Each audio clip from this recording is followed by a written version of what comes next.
उसी में उन्होंने रोस्टर को चेंज किया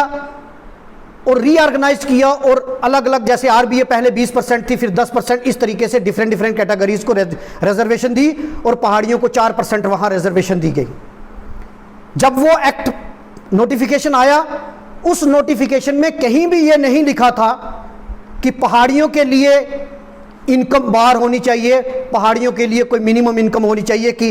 वो कितनी इनकम होने के बाद उसको कैटेगरी मिलेगी।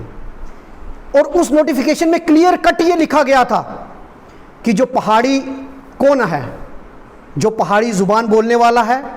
और उस नोटिफिकेशन में क्लियर कट ये लिखा गया है कि पहाड़ी एक ट्राइब है, लिंग्विस्टिक और इथनिसिटी के आधार पर उनको रिजर्वेशन दी जा रही है।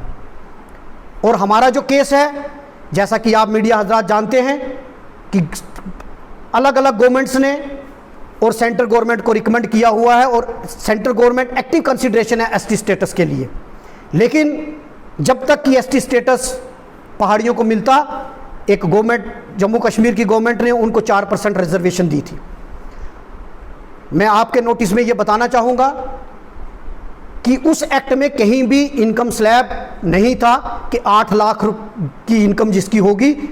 8 लाख से नीचे वालों को ही ये इस रिजर्वेशन का बेनिफिट मिलेगा।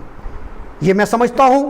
कि ये एक साजिश के तहत पहाड़ियों की मूवमेंट को दबाने के लिए, जो उनका ट्राइबल स्टेटस है उसको खत्म करने के लिए, ये इन्होंने, एक एडमिनिस्ट्रेशन ने एक साजिश की है। और साजिश के तहत पहली बार मैं देख रहा हूं, अगर आपको इनकम स्लैब डालना था तो आप उसी ऑर्डर में जो आपने एक्ट बनाया था, उसी एक्ट में आप मेंशन कर देते कि इसका है, ताकि हम तब आज 4 महीने के बाद ये तो एक मजाक बना दिया।